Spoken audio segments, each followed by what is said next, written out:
सुवर्ण महोत्सवी वर्षाच्या या कार्यक्रमासाठी व्यासपीठावर आजच्या कार्यक्रमाचे अध्यक्ष म्हणून लाभलेले आदरणीय बिशप थॉमस डिसोजा, प्रमुख पाहुणे नालासोपारा विधानसभेचे आमदार राजनजी नाईक, त्याचबरोबर माजी आमदार क्षितिज ठाकूर,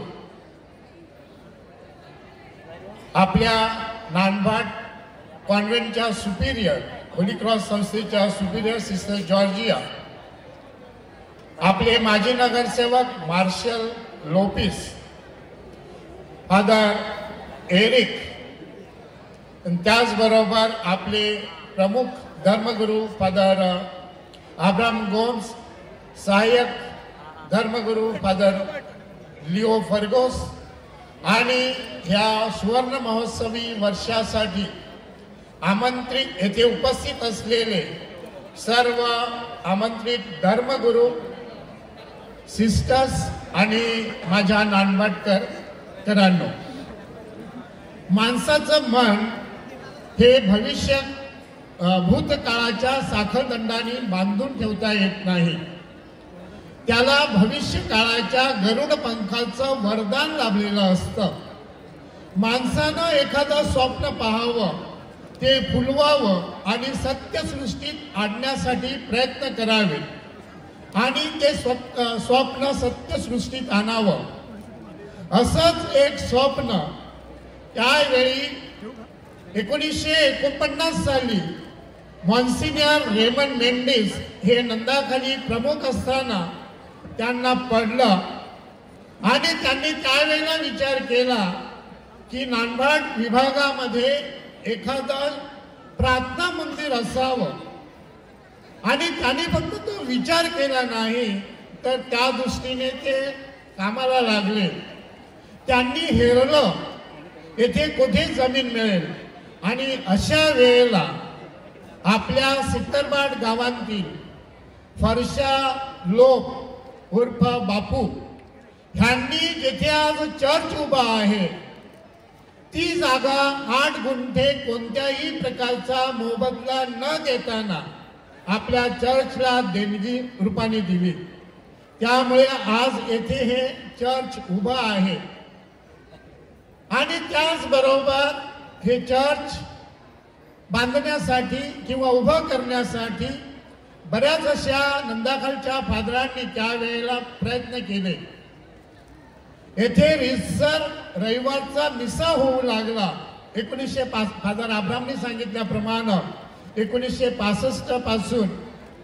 आणि त्याच वेळेला आपण जे नंदाखाली मिसासाठी जात होतो त्या आपण रविवारच्या मिसाला नानभाटमध्ये जमू लागलो.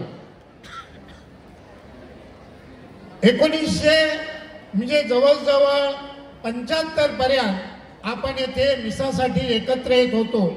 अशा वेळेला झावळ्याचं चर्च, सिमेंटची पत्रे टाकलेली लोड बेरिंग अशा पद्धतीचं ते चर्च, आणि तेथे आपण आपली आध्यात्मिक भूक भागवत होतो. ह्यामध्येच आम्ही त्यावेळेला नंदाखाल शाळेत असतानाच फादर मायकल डिसोजा हे नव्याने धर्मगुरू झालेले आणि त्यांची येथे नियुक्ती झालेली नंदाखाली.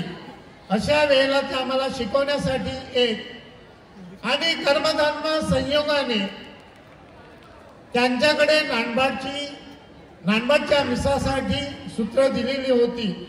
अशा वेळेला 1975 पूर्वी आम्हाला येथे मिसा सेवक करण्याची संधी मिळालेली होती.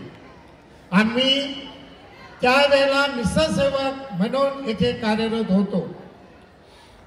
आपल्या विभागात चर्च असावं, स्वतंत्र चर्च असावं म्हणून मॉन्सिनियर तवारीस यांनी प्रयत्न केले.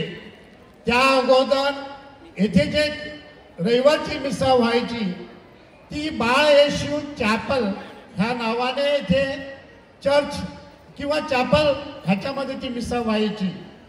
आणि लोकांचा उत्साह, लोकांची आध्यात्मिक भूक पाहून मॉन्सिनियर तवारीस ह्यांनी निर्णय घेतला की येथे स्वतंत्र चर्च व्हायला पाहिजे आणि त्या पद्धतीनं त्यावेळेचे कार्डिनल ग्रेशियस यांनी 1 जून 1975ला आपल्याला स्वतंत्र धर्मग्रामाची मान्यता दिली आणि त्यावेळेपासून बाळ येशू चॅपल हे नाव न राहता आपल्या ह्या नांदबाड चर्चला सेंट पॉल चर्च हे नाव मिळालं.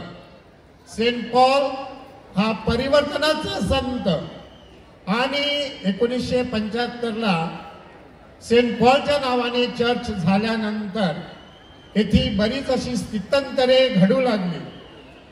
बदल हा माणसाच्या जीवनातील एक अविभाज्य घटक असतो. जेथे बदलत नसतं तेथे घडतच नसतं आणि तोच बदल आपल्या नांदबाडला घडून आला. 1977ला सिस्टर जोहाना होली क्रॉस यांचं येथे पदार्पण झालं आणि ज्याप्रमाणे दमस्कच्या वाटेवरती संत पौलाचं परिवर्तन झालेलं होतं आणि तो ख्रिस्ताची सुवार्थ पसरवण्यासाठी झपाटलेला होता, अशाच वेळेला फादर डिसोजा, मायकेल डिसोजा आणि सिस्टर जोहाना ह्या नांदबाडच्या सर्वांगीण विकासासाठी झपाटलेले होते. 1980 साली लोटबेरींचं जे चर्च होतं ते तसंच ठेवून पुढचा भाग जवळजवळ 25 फुटाचा भाग हा त्यांनी त्यावेळेला RCC बांधला आणि तेथे आपली आध्यात्मिक प्रार्थना चालू असायची, मिसा चालू असायचा रोजचा. परंतु 1980 पासून ते 19 म्हणजे जवळजवळ 2012 पर्यंत आपण येथे जे चर्च होतं ती ही जागा खाली असल्यामुळे बराच असा पावसाचं पाणी त्याच्यात जात होता. एक बाजूनी पाणी प्रवेश करायचा, दुसऱ्या बाजूनी पाणी बाहेर जायचा. ही परिस्थिती त्यावेळेला फादर एरिक यांनी पाहिली. सर्व लोकांना चर्चची गरज काय आहे ते पटवून दिलं आणि एक दिलाचा एक मनाचा नांदबाड तयार करण्यासाठी त्यांनी प्रयत्न केले. लोकांना वस्तुस्थिती सांगितल्यानंतर आपण सर्व एकत्र आलो आणि आज परत एकदा मी अभिमानानं सांगतो, आपण नांदबाडकर सर्वजण एकत्र आलो आणि सर्वांना सामावून घेतलं. आपण सांगितलं की हे चर्च आपण आपल्या स्वतःच्या पायावरती उभं करू. कोणत्याही प्रकारची बाहेरची देणगी आपण घ्यायची नाही आणि आपण सर्वजण संत पौलाप्रमाणे झपाटलो गेलो हे नवीन चर्च बांधण्यासाठी. आणि आपण आपल्याच विभागांतून आपल्या नांदबाडमधून प्रत्येक लोकांनी वर्गणी दिली आणि जवळजवळ 3 ते 3.5 कोटी रुपये आपण जमा केले. हा आपला खरोखर अभिमान आहे. आपण कोठेही न फिरताना फक्त नांदबाडकरांनी पैसे जमा केले आणि भव्य वास्तू उभारली. 1975 पासून आजपर्यंत आज आपल्या चर्चला 50 वर्ष पूर्ण झालेली आहेत. 31 मे 2025 आपण सांगता सोहळा साजरा करणार होतो, परंतु तो सोहळा आपल्या सणाचं औचित्य साधून आज आपण करत आहोत. आज 50 वर्षात बरेच असे धर्मगुरू येथे येऊन गेलेले आहेत. त्यांचं आपल्याला सहकार्य लाभलेलं आहे आणि हा 50 वर्षाची सुवर्ण महोत्सवी साजरी करत असतानाच संत पौलाचा आदर्श समोर ठेवून ख्रिस्ताच्या इच्छेप्रमाणे व आज्ञेप्रमाणे आपण आचरण केले नाही तर आम्ही केलेल्या त्यागास, आमच्याकडून लाभलेल्या सहकार्य, आपल्या मेहनतीचा व श्रमाला अर्थ राहणार नाही. संत पॉल धर्मग्रामाचे हे चर्च माझ्या देहरूपी मनाची, हृदयाची पवित्रता, आध्यात्मिकता, निर्मळता, सुंदरता, कोमलता जोपासण्यासाठी